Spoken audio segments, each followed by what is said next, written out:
ये कारवा चला और आज आपकी साई नगरी में इतना खूबसूरत मंजर यहाँ पर नजर आ रहा है। मैं संजीव जी काले के लिए कवि इकबाल का एक ही शेर अक्सर कहता हूँ सर कि मैं अकेला ही चला था जानिबे मंजिल मगर, मैं अकेला ही चला था जानिबे मंजिल मगर, लोग साथ आते गए और कारवां बनता है। मैं आपको बताते चलूं, ये मेरा पूरा वॉइस ऑफ मीडिया का परिवार ये सारी चीजें वॉइस ऑफ मीडिया के ताल्लुक से जानता है, लेकिन आज मुझे संदीप जी काले ने खास तौर से अभी मुझे खड़ा किया है। मैं दो तीन चीजें आपके सामने रखूंगा। सर, आप और हम सब जानते हैं कि पत्रकारिता इस देश की आजादी में एक बड़ा रोल और बड़ा किरदार रहा है, और जिस तरीके से प्यारे देश में पत्रकारों की हालत हो चुकी है, पत्रकारिता की हालत हो चुकी है, संदीप जी काले ने एक मुहिम शुरू की, एक संदेश लिया, एक पैगाम लिया और एक आवाज लगाई कि वॉइस ऑफ मीडिया पत्रकारों की लड़ाई लड़ेगी,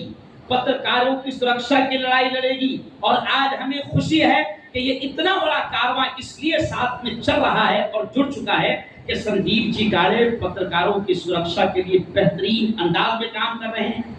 हमारे बच्चों की तालीम के लिए बेहतरीन अंदाज में काम कर रहे हैं।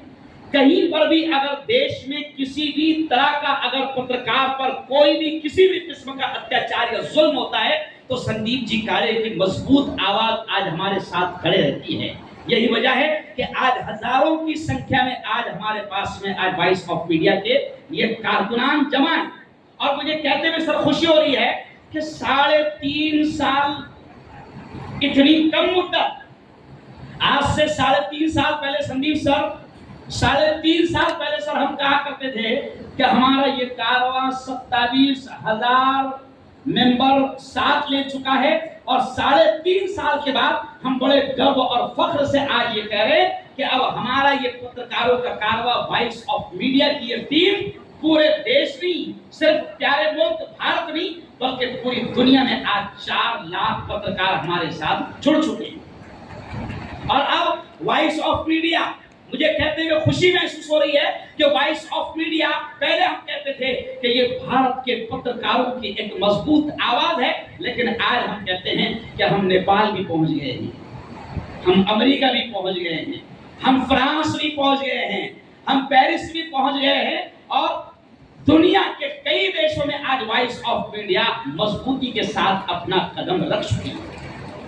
मैं संदीप जी काले सर से मैं मराठी सुन रहा था, मैं थोड़ी समझ भी रहा था, मुझे नहीं मालूम हुआ कि वाकया क्या हो रहा है या क्या चल रहा है, लेकिन संदीप सर मैं आपसे कहूंगा कि जिस अंदाज में आप आगे बढ़ रहे हैं आप बढ़ते रहिए।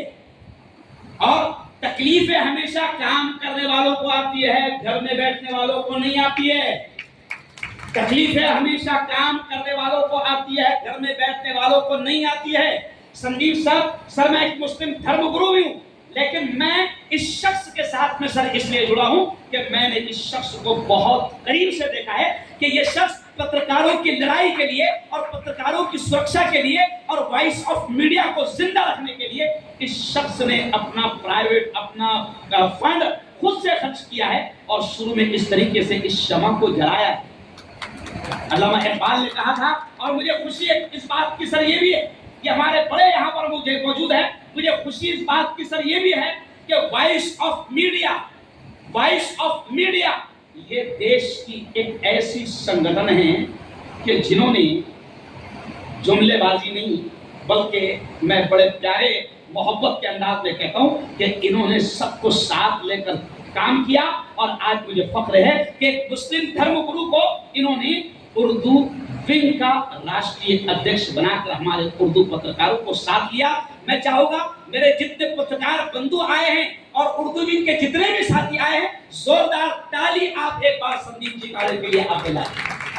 और मैं समझता हूं सर 2-3 बातें कहकर अपनी बात को खत्म करूंगा। मेरे बॉस ने मुझे आदेश दिया इसलिए मैं खड़ा हूं। मैं 2-3 बातें कहकर अपनी बात को खत्म करूंगा कि जिस तरीके से देश को बचाने के लिए आज 31 अगस्त है, अभी ये आजादी का ही महीना है, आजादी का उत्सव इस महीने में मनाया जाता है। आज 31 अगस्त है। मैं पत्रकार बंधुओं से भी ये कह रहा हूं कि मेरे दोस्तों जिस तरीके से पत्रकारों ने एक बड़ा रोल अदा किया था इस देश को जुल्म और जालिमों को यहाँ से भगाने के लिए, अंग्रेजों को भगाने के लिए, मैं मेरे पत्रकार बंधुओं से सर आप बड़ों के सामने ये अपील करता हूं कि खुदा ने हमारे कलम में बड़ी ताकत दी है, बड़ी ताकत दी है। किसी ने बरसों पहले ये शेर कहा था कि न तीर निकालो कोई न तलवार निकालो, न तीर निकालो कोई न तलवार निकालो,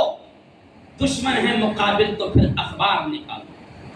आज ये कलम के धनी यहाँ पर बैठे हैं, खुदा ने इनको कलम की सलाहियत दी है। कुछ ऐसे लोग भी हैं सर जिनको खुदा ने बोलने की सलाहियत दी है। मैं एक मुस्लिम धर्मगुरु और एक पत्रकार होने के नाते मैं मेरे इन भाइयों को अक्सर ये भी कहता हूँ कि जिस तरीके से उस वक्त हमने देश को बचाया था,